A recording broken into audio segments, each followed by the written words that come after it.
আসসালামু আলাইকুম। মালয়েশিয়ার কলিং বিষয় কি আসলেই বন্ধ, নাকি আমরা ভুল তথ্য জানতেছি বা ভুল কথা শুনতেছি? মালয়েশিয়ার কলিং ভিসা বা মালয়েশিয়ার সমস্ত ভিসা কি তারা বন্ধ করে দিয়েছে? কেন করে দিয়েছে? আজকের এই ভিডিওতে আপনাদের জানাবো। অনেকেই বলতেছেন মালয়েশিয়ার কলিং ভিসা বন্ধ হয়ে গেছে, অর্থাৎ মালয়েশিয়ার সরকার যেই সমস্ত শর্ত দিয়েছিল, অর্থাৎ 10টি শর্ত দিয়েছিল, এই 10টি শর্ত যদি তারা স্বাক্ষর করে সমস্ত ভিসা তারা চালু করে দিবে। সেই শর্তগুলো কি আজকে আপনাদের জানাচ্ছি।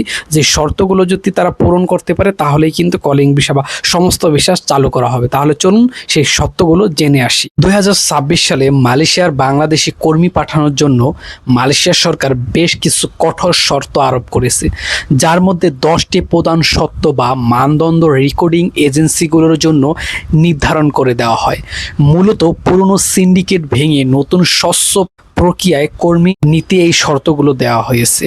সেই শর্তগুলো কি আপনাদের জানাচ্ছি।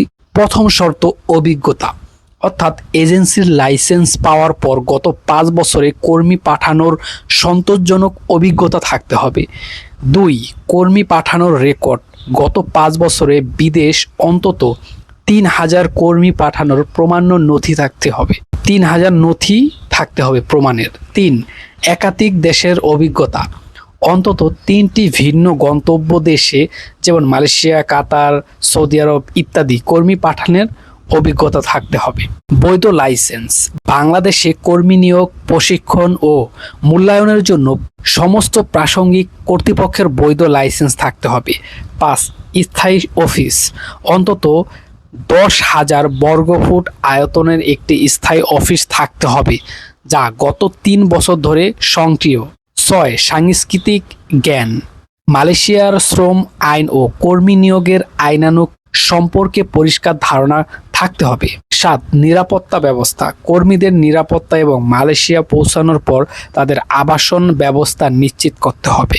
8, দালাল মুক্ত প্রক্রিয়া, কর্মী নিয়োগের প্রক্রিয়ার কোনো মধ্যস্থভোগী বা দালালের সম্পৃক্ততা থাকা যাবে না। 9, শ্রমিকদের ন্যূনতম বেতন নিশ্চিত করতে হবে। মালয়েশিয়ার সরকার নির্ধারিত ন্যূনতম বেতন বা সুবিধা নিশ্চিত করতে হবে। 10, স্বচ্ছতা ও মনিটরিং, সম্পূর্ণ নিয়োগ প্রক্রিয়াটি স্বচ্ছ হতে হবে এবং মালয়েশিয়ার অনলাইন মনিটরিং কমিটির অধীনে থাকতে হবে।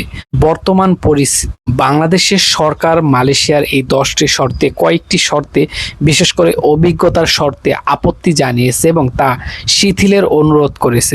এপ্রিলের তথ্য অনুযায়ী মালয়েশিয়ার শূন্য ব্যয় বা জিরো কস্ট রিক্রুটমেন্ট এর নিয়োগকর্তা কর্তৃপক্ষ কর্মী নিয়োগের প্রক্রিয়া চালু করে দিয়েছে। তো সবাই জানেন যে এখন বন্ধ আছে কলিং ভিসা, চালু করার প্রক্রিয়া চলতেছে। এখন তারা শর্তগুলো মিলাতে পারতেছে না, মূলত এজন্যই কিন্তু এখন স্টপ আছে। অর্থাৎ তারা এখন এটা নিয়ে আলোচনা করতেছে, আলোচনার পরে আলোচনা করবে, মিটিং করবে, তারপরেই কিন্তু মালয়েশিয়ার কলিং ভিসা চালু হবে। তো সবাই ভালো থাকবেন। আসসালামু আলাইকুম।